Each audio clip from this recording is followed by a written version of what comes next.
Tak, Morten. Jeg er meget glad for at komme her i dag og være med til at uddele autismeprisen. Landsforeningen og Sofiefonden uddeler sammen autismeprisen til markante personligheder, der har stor betydning med at forbedre forholdene for mennesker inden for autismespektrumforstyrrelser. Disse ildsjæle har stor betydning for fremdriften inden for vores område, og vi ønsker at værdsætte denne indsats og samtidig understrege, at der fortsat er et stort behov for indsats inden for det her voksne område. Det har ikke været svært at vælge årets modtager af autismeprisen.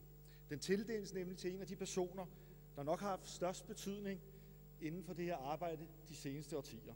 Med entusiasme, faglig dygtighed, utrolig arbejdsgiver og ikke mindst en smittende livsglæde, er han den, der måske gennem årene har mødt flest af vores børn, unge og voksne med autisme. Han møder alle i øjenhøjde og med empati, der automatisk indgyder troværdighed, tryghed, lyst til at åbne sig, og vi er derfor mange, der har haft gavn af ham og hans indsats som psykolog, underviser, leder, forsker, forfatter, foredragsholder osv. osv. Personligt hørte jeg for første gang om årets modtager af autismeprisen for 20 år siden. Det var gennem min kones moster Musse, som fortalte om denne her fantastiske person, og som fortalte om, hvordan han havde hjulpet hende i relation til hendes autistiske søn. Senere ville skæbnen, at jeg selv har fået en autistisk søn, og ligeledes har fået gode råd og ikke mindst håb via samtaler med denne person 20 år efter. Han er en typisk iværksætter, en idémand, som igangsætter talrige projekter og formår samtidig at engagere andre mennesker til at løfte i flok, så projekterne lykkes. Han er god til at kommunikere med alle mennesker. Han gør det på et ikke altid helt korrekt, men meget charmerende dansk. For Landsforeningen og Sofiefonden er det vigtigt, at alle anerkender og påskynder denne store indsats, og at vi sammen, fagfolk og forældre, udtrykker vores taknemmelighed over for modtagerne af autismeprisen. De fremtidige udfordringer kræver plads og opbakning af flere af hans kaliber, selvom han forhåbentligvis i mange år endnu vil have betydning inden for det her område. Som mange sikkert har gættet, så er årets modtager af autismeprisen naturligvis one of a kind, Dimitrios fra Center for Autisme.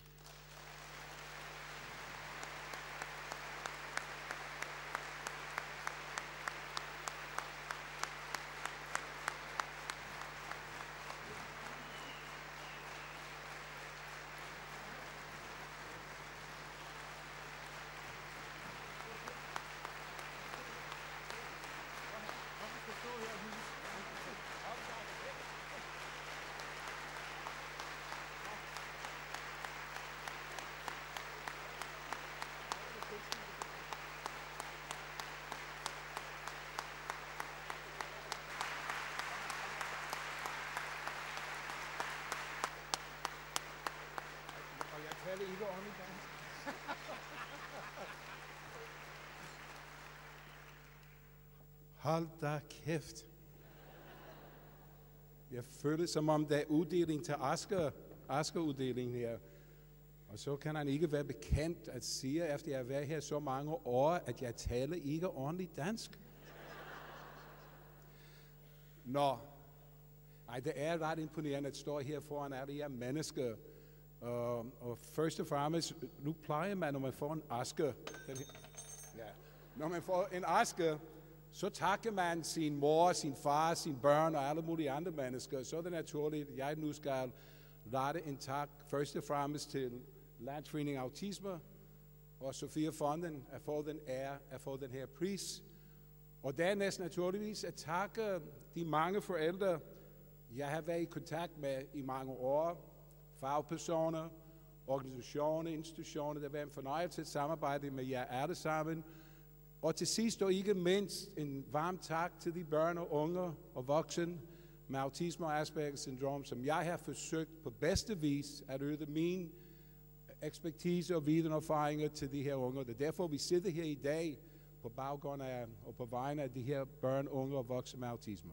Jeg vil ikke sige mere og jeg mener, at det er et stort ære at få den her pris og være foran jer og sige mange, mange tak.